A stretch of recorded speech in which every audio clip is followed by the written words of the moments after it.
અને એ વીર પુરુષ અશ્રુ પાડતો સીતાને મૂકીને જતો રહે.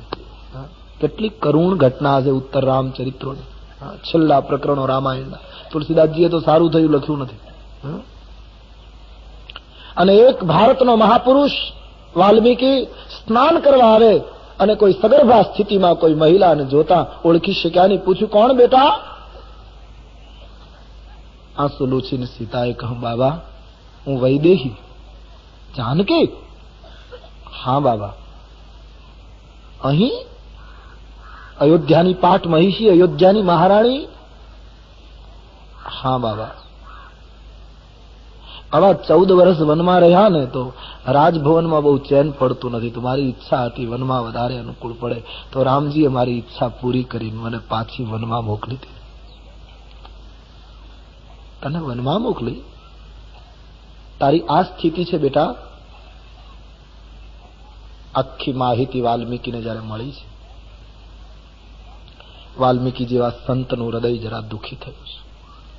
સીતાને એમણે પ્રશ્ન પૂછ્યો છે, વૈદેહી, રાજા રામે લોક અવાજને માન આપીને તારો ત્યાગ કર્યો છે રામ રાજ્યને પુષ્ટ કરવા માટે. પણ બેટી, મારે તને એક પ્રશ્ન પૂછવો છે કે રામજીએ તારો ત્યાગ કર્યો એના માટે તારે કોઈ પ્રત્યાઘાત આપવો છે? તારે કંઈ કહેવું છે? સીતાજીએ 3 વાર ના પાડી છે. બાબા મારે કશુંય નથી કહેવા. બોલે, નહીં દીકરી, કંઈક બોલ. જયારે અતિ આગ્રહ થયો છે ત્યારે સીતાએ કહ્યું, બાપજી, ભગવાન રામે મારો ત્યાગ કર્યો એના પ્રત્યાઘાતમાં મારે એટલું જ કહેવું છે કે ભગવાને મારો ત્યાગ ન કર્યો હોત તો મને વાલ્મીક જેવા પિતા ક્યાંથી મળત. આ સિવાય મારે વિશેષ કંઈ કહેવું નથી. હું રામની ઋણી છું કે આપ જેવા સંતના આશ્રય હું છું. અને બાપજી, બીજું લખવું હોય તો લખો. અમારું રઘુકુળ છે, સૂર્યવંશ છે. અમારા કુળમાં સત્યને ખાતર પત્નીને ત્યાગવાની વાત તો બહુ સામાન્ય ગણાય. પણ બાપજી, આપ જાણો છો અમારા ઇતિહાસને. અમારા કુળના વડીલોએ સત્યને ખાતર પોતાની પત્નીને કાશીની બજારમાં વેચી નાખી હતી. હરિચંદ્રજી તારાને જેમ ચીજ વસ્તુનું માણસ લીલામ કરે 1 વાર 2 વાર ને 3 વાર, એમ ભરસ બજારની અંદર તારાને, અમારા કુળની એક મહાન મહિલાને હરિચંદ્રજીએ સત્ય ખાતર વેચી નાખી હતી. બાપજી, રામજીએ મારું લીલામ તો નથી કર્યું, મને ઋષિના આશ્રમમાં મૂકી છે. માટે મારા માટે તો કોઈ દુઃખનો પ્રશ્ન જ નથી. આ સીતા કેટલું અલૌકિક પાત્ર છે. અદ્ભુત સહનશીલતા છે સીતાની. આખું જીવન જેને રડવું પડ્યું છે એવું પાત્ર છે રામાયણમાં સીતા. જેની આંખમાંથી સતત અશ્રુ બહે એ સીતા છે. સીતાજીના માટે સંતો એમ કહે છે કે એના આંસુડા સતત વહ્યા, એમાંથી જે આંસુડા ધરતી ઉપર પડ્યા એમાંથી સંજીવની નામની ઔષધિ થઈ, જેણે લક્ષ્મણજીને જીવતદાન આપ્યું હતું. જે अश्रु धरती पर गिरे थे ना, उससे संजीवनी प्रकट हुई थी. અને જે अश्रु જળમાં પડ્યા, લંકાના સાગરમાં પડ્યા, એમાંથી આગ પ્રગટી અને એને લંકાને સળગાવી. અને જે अश्रु જ્યારે સીતાજીનું અપહરણ થયું અને એમાંથી अश्रु आकाश मार्गे उड़ी गया, एना आकाशना सिताराओं થઈ ગયા. ये आकाश के जितने फूल हैं, साधु लोग कहते हैं सीता के आंसू हैं.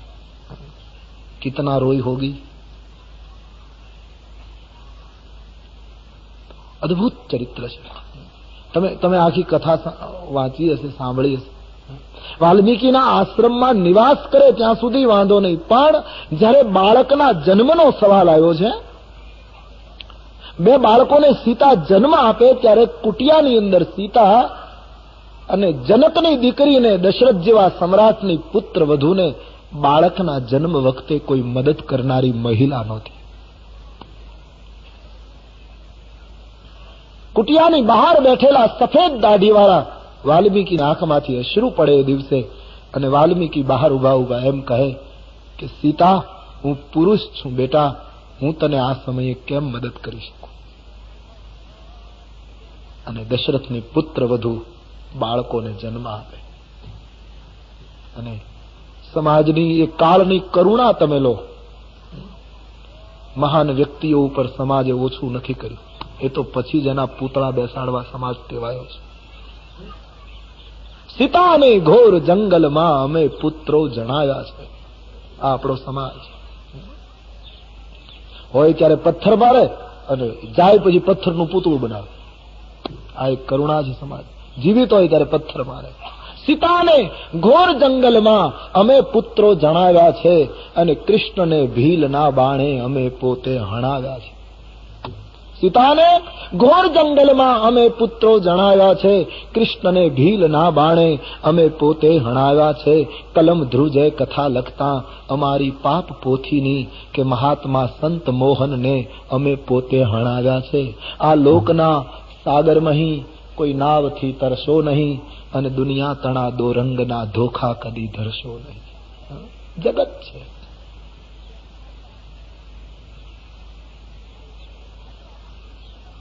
સામાન્ય મજૂર હોય ને, આપણા બધાનો અનુભવ હોય કે સામાન્ય 3 રૂપિયાની મજૂરી કરતો હોય ને ઝૂંપડામાં રહેતો હોય, એવો બાપ ગરીબ હોય અને એની દીકરીને ત્યાં શ્રીમંતનો સંસ્કાર હોય તો એ બાપ ગમે તેમ કરીને દીકરીને ઘરે જે બાળક જન્મવાનું છે એના માટે પારણું લાવી આપે.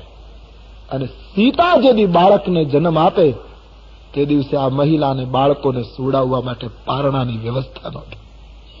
એની કથાઓ ગવાય, એના પારાયણો થાય. વાલ્મીકીજી વડલાની 2 વડવાઈઓને બાંધે, એની વચ્ચે એક વલકલ વસ્ત્ર લપેટે અને સીતાના બાળકોને સુવડાવવા માટે પારણું તૈયાર કરે. જાનકીના સંતાનો એમાં સુવે ને સીતા એને લોરી સંભળાવી અને સંસ્કારનું દૂધ પીવડાવે. આમ આ સંતાનો મોટા થયા. ક્યારેક ક્યારેક બપોરનો સૂર્યનારાયણ એ સૂર્યવંશના મહાન સંતાનોને જોવા માટે ઉપર થંભી જતો હતો. સંતાનોને મોટા કરે છે, ધનુર્વિદ્યા શીખવે છે. વાલ્મીકીજીની પાસેથી વિદ્યાભ્યાસ કરે છે બાળકો. સીતાજી બાળકોની સંભાળમાં પોતાના દુઃખો ભૂલી ગયા છે.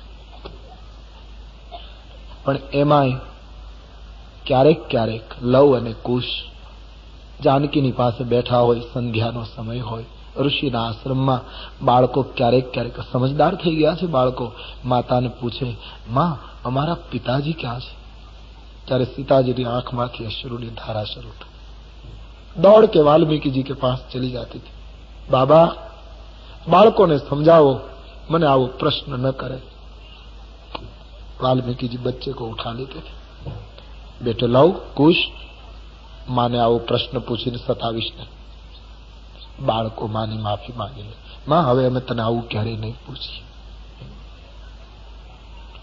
કેટલી વેદનામાં એ જીવન જીવાયું હશે.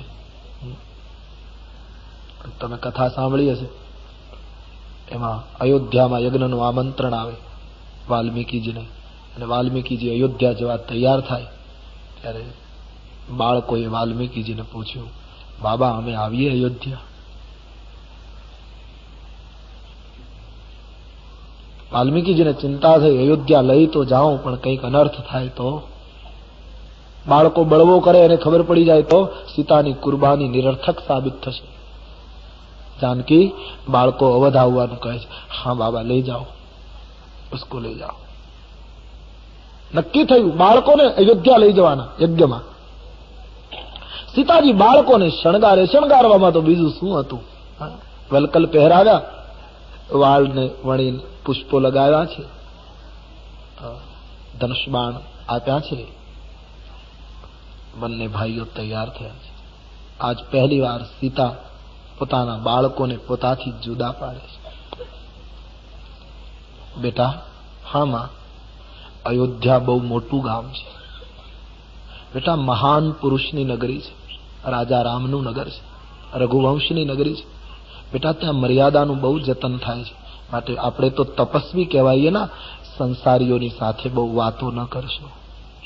સીતાજી બાળકોને પહેલેથી આમ બાંધી લે છે. અયોધ્યામાં જાઓ છો ને તો વાલ્મીક બાપજીની સાથે જ રહેવાનું. આપણાથી સંસારીઓની સાથે બહુ વાત ન થાય. બાપજીની સાથે જ રહેજો. ભલે માં.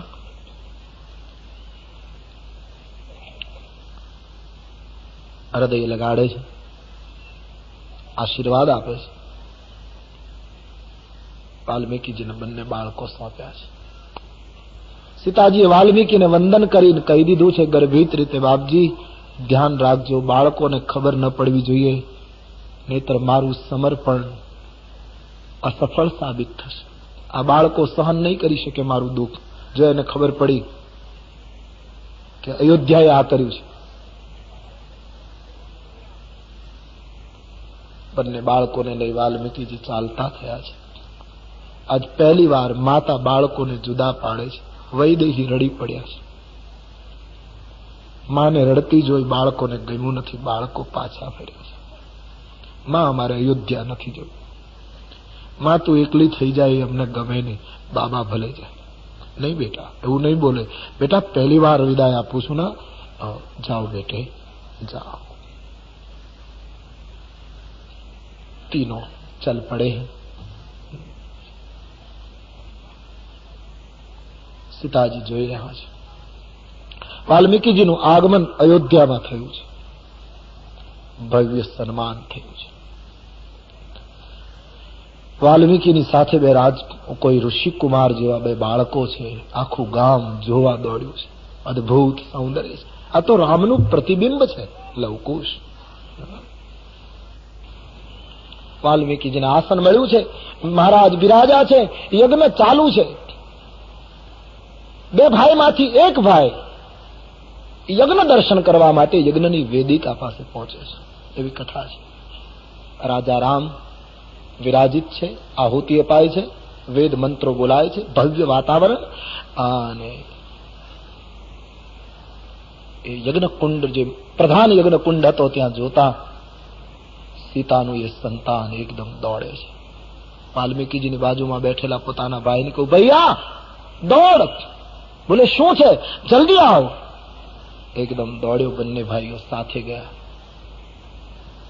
પોતાના ભાઈને કહ્યું, દેખ આ અયોધ્યાના મહારાજા છે, એની બાજુમાં સોનાની મૂર્તિ, એ આપણી માં જેવી લાગે છે. મને સમજાતું નથી ભાઈ કે અયોધ્યાના રાજવીની બાજુમાં આપણી માતાની મૂર્તિ કેમ મૂકવામાં આવી. આ મૂર્તિ આપણી માતાની છે. વાલ્મીકીજીને ચિંતા થઈ છે. એકદમ દોડ્યા છે. બાળકોને પકડી લીધા. બેટા હમ शकल कई लोग होते हैं, ये तो मूर्ति है, चलिए यज्ञ में बाधा मत करो. એવી અણસાર લાગે છે એમ કહીને બાળકોને વાળી લીધા. પણ બાળકના મનમાં પ્રશ્ન ઉઠ્યો. એનું સમાધાન મળ્યું નહીં. એને નક્કી છે આ મૂર્તિ અમારી માતાની છે. કથા છે, યજ્ઞના વિશ્રામમાં લવકુશ રામાયણનું ગાન કરતા હતા. આખી અયોધ્યા રામ કથા સાંભળે. ભારતની એક મહાન મહિલાની કુરબાનીની ગાથા ગવાય છે. અવધ સાંભળે છે. 24 દિવસ સુધી રામાયણનું ગાન લવકુશે અયોધ્યામાં કર્યું.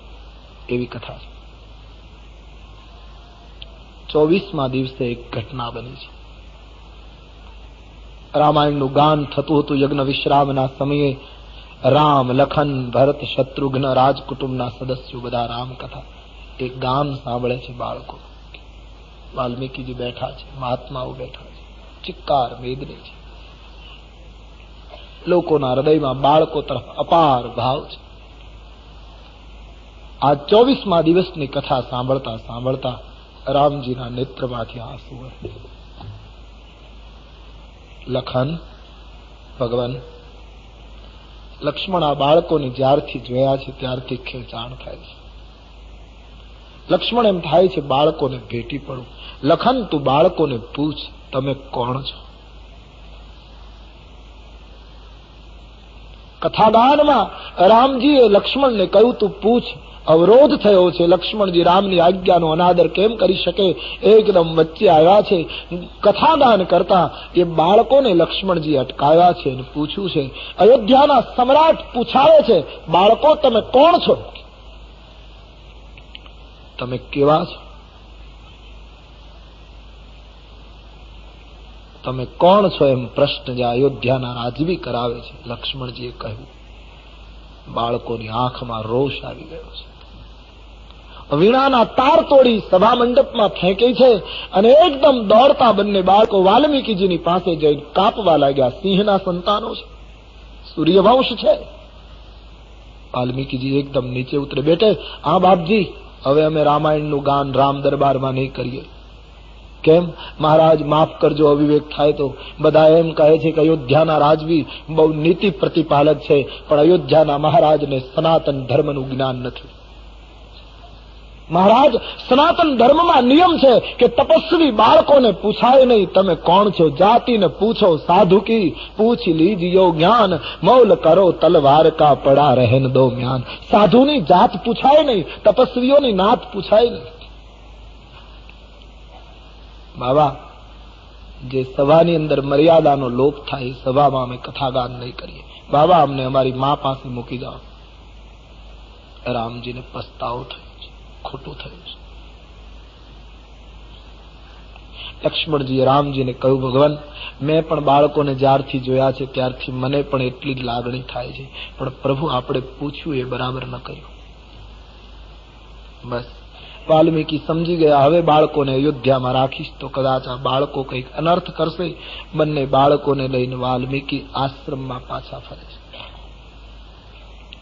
આટલા દિવસ પછી બાળકો આવ્યા છે. સીતાજી દોડ્યા છે. બંને બાળકોને ભેટી પડી છે. બેટે, કુશલ હોના? હા માં. અયોધ્યા કેવી લાગી બેટા? માં, બહુ સરસ નગર છે. માં, તે જોયું છે કે નહીં? સીતાજી કહે, હું તને કેમ બતાવું બેટા કે નગરની પટરાણી હું હતી. માં, બહુ સરસ નગર છે. માં, યજ્ઞ બહુ સરસ. પણ માં, એક પ્રશ્ન કરું? કુશે પ્રશ્ન પૂછ્યો છે. શું? માં, અયોધ્યાના રાજા યજ્ઞ કરતા હતા ને, એની બાજુમાં એક સોનાની મૂર્તિ હતી. માં, બિલકુલ તારા જેવી હતી. માં, અમને તો એમ જ લાગ્યું તારી મૂર્તિ છે.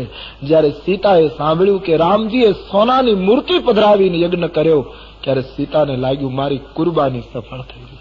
રામે મારો ત્યાગ નથી કર્યો, રામજીએ મારો ત્યાગ નથી કર્યો. એકદમ સીતાજીને સંતોષ થઈ ગયો. આ પણ માં, એક વાત તને કહું, નગર મોટું છે, રાજવી પણ મહાન છે, પણ એક વસ્તુ તને કહી દઉં. બાળકો કહે, શું? અયોધ્યાના રાજાને સનાતન ધર્મનું જ્ઞાન નથી. મુખ ઉપર હાથ દીધો સીતાએ. બેટા, આવું ન બોલાય. શાંતમ પાપમ. આવું મત બોલે બેટા. મહામાણસ માટે, મહાપુરુષો માટે બોલે. નહીં માં, અમે કથા ગાન કરતા હતા ને, તો 24મા દિવસની કથાના ગાનમાં અયોધ્યાના મહારાજાએ એના નાના ભાઈ દ્વારા પૂછાવીને વિક્ષેપ કર્યો. એમણે અમને એમ પૂછ્યું કે તમે કોણ છો? માં, આપણને પૂછાય તમે કોણ છો? એ વખતે સંતો કહે છે, લવ જે ભાઈ છે એને સીતાને પૂછ્યું, માં, હવે જ્યાં જઈએ છીએ ત્યાં બધા લોકો પૂછે છે તમે કોણ છો? માં, હવે તો બતાવો, અમે આખિર કોણ છીએ? સીતાજીને એ વખતે થયું છે કે હવે મને ધરતી જગ્યા આપે તો સારું. આ કુરબાની સીતાજીની છે. રામાયણ આ વેદનામાંથી આ વેદ રચાયો છે રામાયણનો. और कहવાનો अर्थ, राम कथा ये अश्रुओं की कथा है, आंसुओं की गाथा है. અંદરથી સ્નાન કરવું હોય તો સુનો રામ કથા, ગાવ રામ કથા. અને કાંટો જ કાંટાને કાઢી શકે, વિષ વિષને મારી શકે, એમ સીતાના દુઃખોને યાદ કરો, જીવનના દુઃખો ઘટી જશે. આંસુ આંસુને હટાવે. અદ્ભુત ચરિત્ર છે શ્રી સીતાજી. શું કહું? એ સીતાજીનું પાત્ર હવે રામકથામાં પ્રવેશ પામે છે. તેહી અવસર સીતા તહ આઈ, તેહી અવસર गिरिजा पूजन जननी पठाई, गिरिजा पूजन जननी पठाई. જે સીતાના માટે જનકને આટલો મોટો ધનુષ યજ્ઞ કરવો પડે છે, એ સીતાજીનો પ્રવેશ થાય છે. બે સખી આગળ, બે પાછળ, બે આ તરફ, બે આ તરફ, વચ્ચે શ્રી સીતાજી છે, રાજકન્યા છે.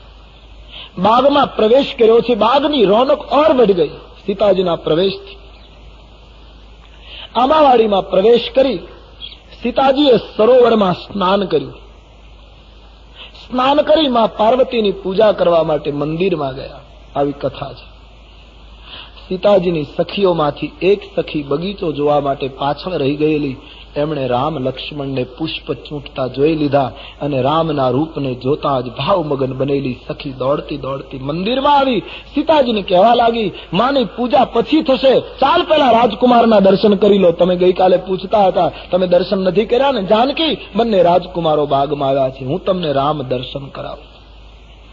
આમ તો કથા છે, ઘટેલી ઘટના છે, પણ કોઈ ભક્ત, કોઈ સાધક રામના દર્શન કરવા ઈચ્છે તો એને શું કરવું જોઈએ એ આ બગીચાની કથા બતાવે છે. સીતાજી પ્રથમ આંબાવાડીમાં ગયા, પછી સરોવરમાં સ્નાન કર્યું, પછી ભવાનીની પૂજા કરી, 3 પગથિયા ચડ્યા, પછી એક સખી આવીને કહે, હું તમને રામ દેખાડું. આનો અર્થ એ થાય, આંબાવાડી એટલે રામાયણમાં વ્યાખ્યા છે, સંત સભા ચહુદિશી અમર આવી. સંતોની સભા એ આંબાવાડી છે. જેને રામ દર્શન કરવું હોય એને પહેલા સંતોની સાથે સત્સંગ કરવો. આ રામ દર્શન માટેનું પ્રથમ પગલું છે. કેવલ સત્સંગ જ કર્યા કરીએ એટલું પૂરતું નથી. તુલસી કહે, સીતાજીએ સરોવરમાં સ્નાન કર્યું. સરોવરના જળની ઉપમા છે સંત હૃદય. નિર્મળ જળ છે એ સંતનું હૃદય છે. સત્સંગ કરતા કરતા જીવન એવું બનાવીએ કે સંતોના હૃદયમાં આપણને સ્થાન મળે. આપણે તો સંતોને યાદ કરીએ, સંતો આપણને યાદ કરે. સંતોની સાથે ફોટા પડાવી લઈએ એટલું પૂરતું નથી. સાધુના હૃદયમાં આપણને જગ્યા મળે. સત્સંગ કરતા કરતા જીવનને એવું દિવ્ય બનાવીએ કે સંતના હૃદયમાં આપણને મુકામ મળે. બીજું પગથિયું, પ્રથમ સત્સંગ, પછી સંતના હૃદયમાં સ્થાન, પછી ભવાનીની પૂજા. ભવાન શંકરો વંદે શ્રદ્ધા વિશ્વાસ રૂપેણો.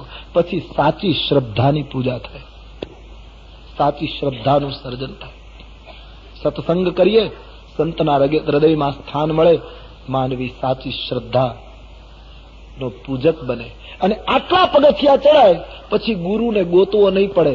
પેલી સખી જેમ રામને જોઈને આવી એમ કોઈ સંત રામ દર્શન કરીને આવશે અને આપણને કહેશે, ચાલો હું તમને રામ દર્શન કરાવી દઉં. પછી ગુરુની તલાશ નહીં કરવી પડે, ગુરુ એની મેળાએ આવી જશે. તો પેલી સખી ગુરુની ભૂમિકા નિભાવે છે. આવી સીતા, ચાલ જલ્દી. બોલે, શું છે? દેખન બાગ,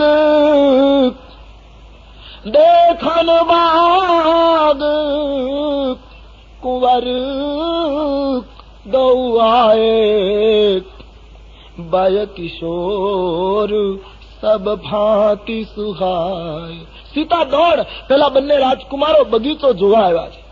જેને ગઈકાલે આખા ગામને મોહનીમાં ડુબાડી હતી એ બાગ જોવા આવ્યા છે. હકીકતમાં સખી ખોટું બોલી કહેવાય, કારણ કે બાગ જોવા નહોતા આવ્યા એ લોકો, એ તો ફૂલ તોડવા આવ્યા હતા. છતાં સખીએ કહ્યું બાગ જોવા આવ્યા છે. સખીને એમ કે જો હું સીતાને કહ્યું કે રાજકુમારો ફૂલ તોડવા આવ્યા તો સીતાના મનમાં રામનો દરજ્જો ઘટી જાય. સીતાજીને એમ થાય કે હવે જાતે ફૂલ તોડવા આવે એમાં હોય શું?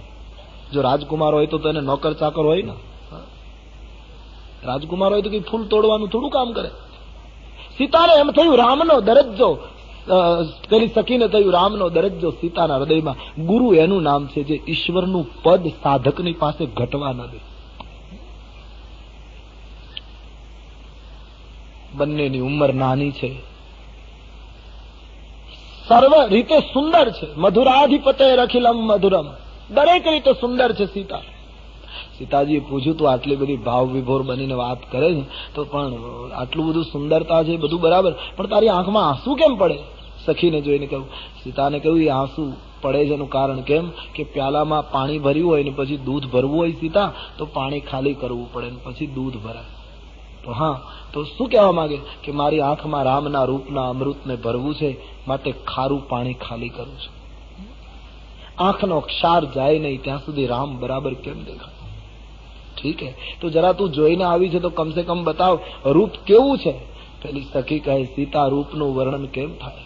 શ્યામ ગૌર કિમિ કહું બખાની, ગીરા અનયન નયન બીનુ બાની. એક શામ છે, એક ગૌર છે સીતા, પણ બસ વર્ણન નહીં કરી શકું. કેટલી મર્યાદા તુલસી સાચવે. એક શામ હે, ગૌર હે, બસ. પછી જવાબ આપી દીધો, સીતા એનું વર્ણન નહીં થાય. કેમ કે આંખો જોઈ શકે પણ આંખને જીભ નથી, એટલે બિચારી બોલી ન શકે. અને જીભ વર્ણવી શકે પણ એને આંખ નથી, એટલે જોયા વગર શું બોલે? ટૂંકમાં સીતા રામનું રૂપ એ ઇન્દ્રિયોથી વર્ણવી શકાય એવું નથી. એ તો ગોપાર, એનું વર્ણન ન થઈ શકે. ચાલ સીતા, હું તને ખુદ દર્શન કરાવી દઉં. સદગુરુ એ છે જે ખાલી વર્ણન ન કર્યા કરે, બતાવી આપે, અનુભૂતિ કરાવી આપે. રામના રૂપનું વર્ણન શક્ય નથી. સીતાજીને વાત કરી, સીતાજી તૈયાર છે. આગળ પેલી સખી છે, એની પાછળ સીતાજી, એની અન્ય સખીઓ. જાનકીજી રામ દર્શન માટે નીકળ્યા છે બાગમાં. તુલસીદાસજી કહે, સીતાજી ચાલે ત્યારે 3 પ્રકારના આભૂષણો વાગ્યા. કંકન, કિંકિની, નુપુર, ધુની. પગના નુપુર, હાથના કંકણ, કેળનો કંદોરો, 3 ભૂષણોએ અવાજ કર્યો. પગના નુપુર ખનકવા લાગ્યા, અને એ પગના નુપુરનો અવાજ બગીચામાં જ્યાં રણક્યો, કુંજગલીની પાછળ રામજી પુષ્પ ચૂંટતા હતા. એ રામજીના કાને કોઈના નુપુરનો અવાજ આવતા રામજી લક્ષ્મણને પૂછવા લાગ્યા, લખન, આ કોના નુપુરનો અવાજ છે? આ કોનું જેવર, કોનું આ પગનું નુપુર ખનક્યું છે? લક્ષ્મણ, આટલો સુંદર અવાજ મેં ક્યારેય સાંભળ્યો નહીં. મને એમ લાગે છે કામદેવ વિશ્વ વિજય કરવા તો નથી નીકળ્યો ને, આજ કામ તો બગીચામાં નથી આવ્યો ને. રામ અને કામની ચર્ચા કરવા લાગ્યા. તુલસીદાસજી બડે અનોખે ચરિત્ર કી રચના કરતે. રામ હોય ત્યાં કામ હોય નહીં, સૂર્ય હોય ત્યાં અંધકાર હોય નહીં. પણ અહીંયા તુલસીદાસજીએ લખ્યું, રામજી કહેવા લાગ્યા, મને એમ લાગે છે લક્ષ્મણ સ્વયં કામદેવ આવતો લાગે. અને આજ સીતાજીના એ સૌંદર્ય, સીતાજીના એ નુપુરના અવાજે રામજીને પરાજિત કર્યા છે. કામ રામને પરાજિત કરે એ તો પહેલો દાખલો કહેવાય, પણ કરે. લક્ષ્મણજીએ બહુ સરસ સમાધાન કર્યું. રામજીને કહ્યું, મહારાજ તમારો પરાજય કોઈ કરી શકે નહીં, પણ આજ સીતાજીના પગનું નુપુર વાગે અને કામ આજ સફળ થતો હોય એવું લાગતું હોય તો એનું એક જ કારણ, કામ એકલો આવે તો સફળ ન થાય, પણ સીતાના ચરણનો આશ્રય કરીને આવે તો કામ પણ સફળ થઈ જાય. કામદેવે ભક્તિના ચરણનો આશ્રય કર્યો હતો એટલે સફળ. પાર્વતીનો આશ્રય લઈને કામદેવ શંકર પાસે ગયો હોત તો શંકર એને બાળી ન શકત, પણ એકલો ગયો એમાં બળી ગયો. કામદેવ પણ જો ભક્તિના પગનો સ્વીકાર કરે, ભક્તિની શરણાગતિ સ્વીકારે તો કામ પણ સફળ થાય. રામજી લક્ષ્મણને કહેવા લાગ્યા છે, આ કોણ આવી રહ્યું છે? એમાં સીતાજી સખીઓની સાથે આમ દૂરથી દેખાયા. રામજીએ લક્ષ્મણનો હાથ પકડીને કહ્યું, તાત જનક તનયાય હસો. લક્ષ્મણ, જો આ જનકના પુત્રી સીતા ધનુષ યજ્ઞ જેહી કારણ હોય, જેના માટે આટલો મોટો ધનુષ યજ્ઞ થઈ રહ્યો છે. જાસુ બિલોકિક અલૌકિક શોભા, સહજ પુનીત મોર મન ક્ષોભા. હે લક્ષ્મણ, જેનું અલૌકિક રૂપ જોઈને મારું પવિત્ર મન એના તરફ ખેંચાયું. લૌકિક રૂપ તરફ રામનું મન નથી ખેંચાયું, અલૌકિક રૂપ તરફ મારું પવિત્ર મન અલૌકિક રૂપ તરફ ખેંચાયું છે. નહીતર લક્ષ્મણ, આપણે રઘુવંશી, મને મારા મન ઉપર પૂરી ખાતરી છે કે મારું મન બીજે ક્યાંય જાય નહીં. કારણ રઘુવંશીને કર સહજ સ્વભાવ, મન કુપંથ પગ ધરે ન કાવ. આપણા રઘુવંશીઓનું મન કોઈ દિવસ ખરાબ રસ્તે જાય નહીં. આપે કાલિદાસને જોયા હશે, વાંચ્યા હોય તો એના ગ્રંથોને. શકુંતલાને જોતા વેત દુષ્યંતનું મન સહેજ ખેંચાયું અને દુષ્યંત બોલી ઉઠ્યો, આર્ય મેં મન, મારું મન આર્યનું છે. અને આર્ય મન કોઈ દિવસ ઋષિ કન્યા ઉપર ખેંચાય નહીં. આ કન્યા કોઈ મારા કુળની યાની ક્ષત્રિયની હોવી જોઈએ. આવું દુષ્યંત પહેલી જ નજરે કહી દે છે. અને પછી શકુંતલાની સખીઓ અનસૂયા અને પ્રિયવૃંદાને પૂછવામાં આવે કે આ તમારી સખી જે પુષ્પ ચૂંટે છે અથવા તો ભમરાઓ એને પરેશાન કરે છે, આ સખી કોણ છે? ત્યારે બધી ચોખવટ થઈ કે આ વિશ્વામિત્રની મૂળ પુત્રી છે. અને પછી દુષ્યંતને સમાધાન થયું. નહીતર કહે મારું મન આર્યનું છે, મારું મન ખોટે રસ્તે જાય. રામ કહે રઘુવંશીન કર સહજ સ્વભાવું, મન કુપંથ પગ ધરે લક્ષ્મણ, મનમાં કઈ શંકા લાવીશ નહીં. આજ મારું મન સીતા તરફ આકર્ષિત થયું છે એ મારો તત્વ પ્રેમ વિધાતા જાણે છે. આનંદ થયો છે. લક્ષ્મણજીને થયું ભગવાન તો સીતાજી તરફ આકર્ષિત થયા, પણ હવે સીતાજી રામ તરફ આકર્ષિત થવા જોઈએ. એટલે લક્ષ્મણજી રામજીને એક કુંજ ગલીમાં લતા મંડપની અંદર લઈ ગયા અને ફૂલ લઈને લક્ષ્મણજી રામજીને શણગારવા લાગ્યા. રામજી કહ્યું કેમ? બોલે મહારાજ આપ ચૂપ રહો, કારણ કે દર્શન કરનારા આવે છે, હું પૂજારી છું, ઠાકોરજીનો श्रृंगार કરી દો. क्योंकि अभी अभी दर्शनार्थी आ रहे हैं, मैं पर्दा हटा लूंगा और सरकार की झांकी उसको हो जाए. लक्ष्मण जी भगवान ने श्रृंगारे છે. बड़े सुंदर अनोखे भाव से पुष्प कहीं कहीं लगा दिए हैं. હાથમાં પુષ્પના દોનાઓ છે. થોડો પરિશ્રમ થયો છે રામજીને, એટલે કપાળમાં પરસેવાના બિંદુઓ શોભે છે. પિતાંબરો વીજળીને શરમાવે એવા ધારણ કરેલા છે. સીતાજી ચારે બાજુ જોતા આવે, સીતા ક્યાં છે ક્યાં છે? અને એમાં લક્ષ્મણજી લતા ભવન તે પ્રગટ ભય તેહી અવસર દઉ ભાઈ. લતા મંડપને વિદારી બંને ભાઈઓ બહાર નીકળ્યા છે. અન પહેલી સખીએ રામજીને જોઈ લીધા. જોતા સીતાને કહ્યું દેખ વૈદેહી. પૂજારીએ દર્શન ખોલ્યા છે. શ્રી સીતાજીનું ધ્યાન રામના તરફ ગયું અને રામના દર્શન કરતા જાનકીજી ભાવાવેશમાં આવી. માનસકાર કહે મર્યાદા કેટલી, લોચન મગ રામ અહીં ઉરાની. સીતાજીએ નેત્રના દરવાજેથી રામના રૂપને હૃદયમાં ઉતારી આંખના બારણા બંધ કરી દીધા. કારણ કે એક ધારું જોવું મર્યાદાનું ઉલ્લંઘન હતું.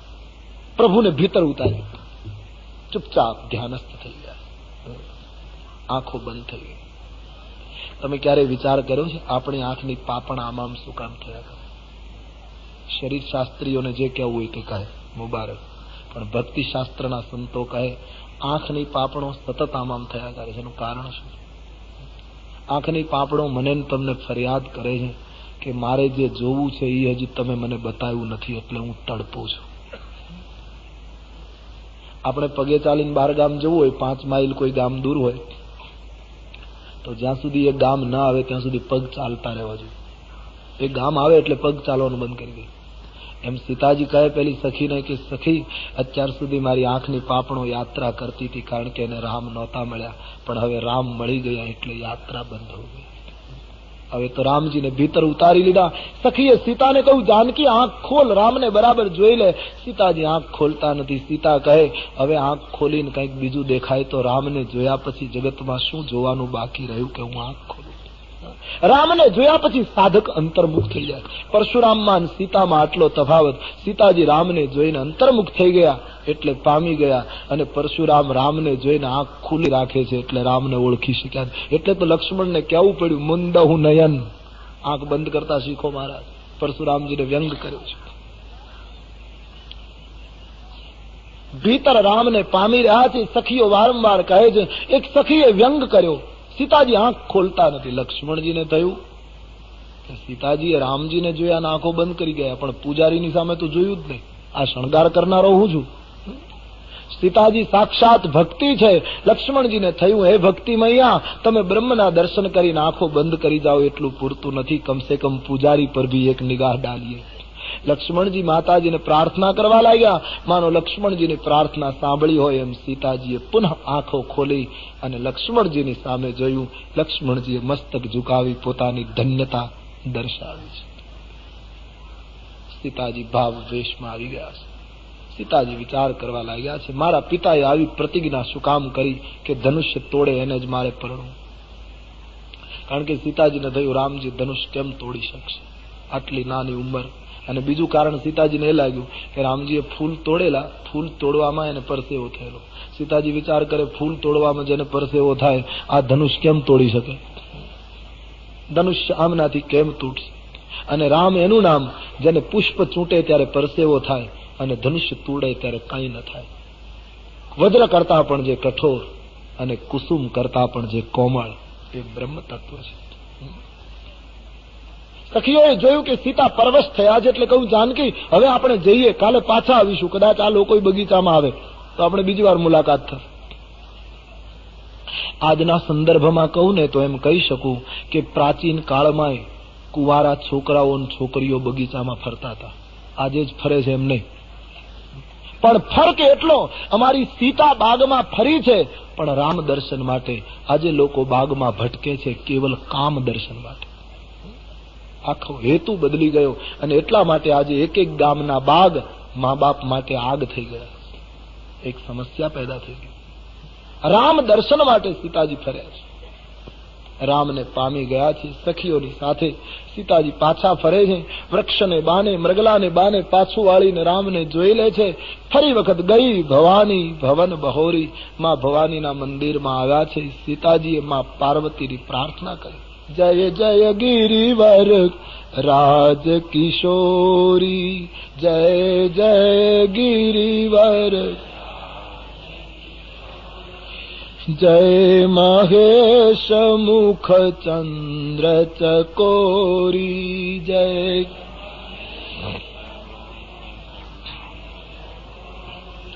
જય ગજ બદન ષડાનન માતા,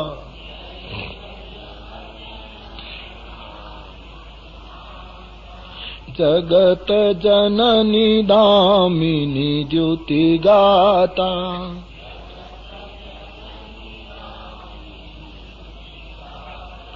નહીં તવ આદિ મધ્ય અવસાના, નહીં તવ અમિત પ્રભાવ વેદ નહીં જાના.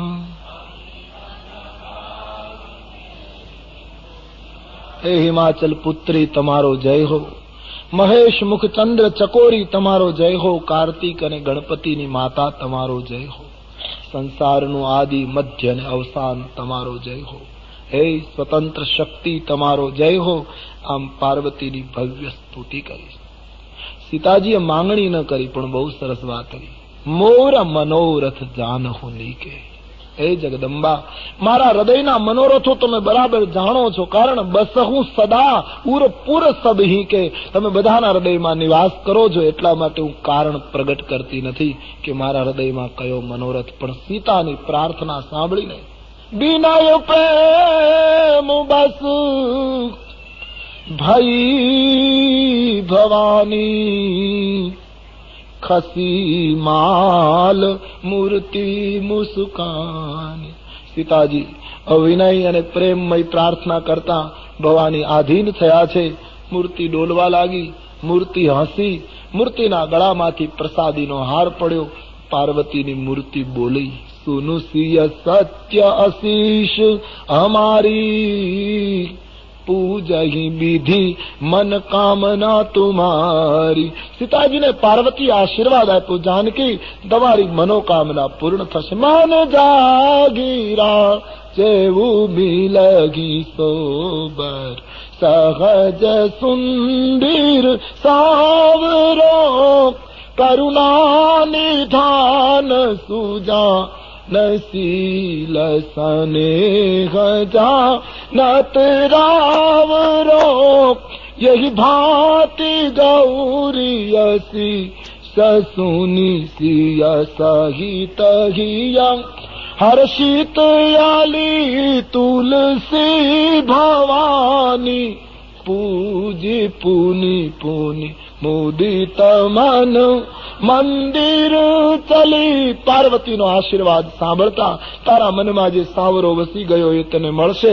સાંભળીને જાનકીજી અતિ આનંદમાં આવી ગયા. માં ભવાનીનો આશીર્વાદ મેળવી પાછા ફરે. રામાયણમાં લખ્યું, જાની ગૌરી અનુકૂલ સિય હિય, હર્ષન જાય કહી, મંજુલ મંગલ મૂલ વામ, અંગ ફરકન લગે. સીતાજીનું ડાબુ અંગ ફરકવા લાગ્યું. શુકન થયા. સીતાજીનું પુષ્પ વાટિકામાં ડાબુ અંગ ફરક્યું અને અશોક વાટિકામાં પણ ડાબુ અંગ ફરકે. મહિલાનું યાની સ્ત્રી બહેનોનું ડાબું અંગ ફરકે તો શુકન ગણાય અને પુરુષનું જમણું અંગ ફરકે તો શુકન. એમાં પૂજા કરતી વખતે તો ખાસ દેવ મંદિરમાં અથવા તો પૂજા કરતી વખતે, સત્કાર્ય કરતી વખતે બહેનોનું ડાબું અંગ ફરકે તો બહુ સારી નિશાની, પુરુષનું જમણું અંગ ફરકે તો સારી નિશાની.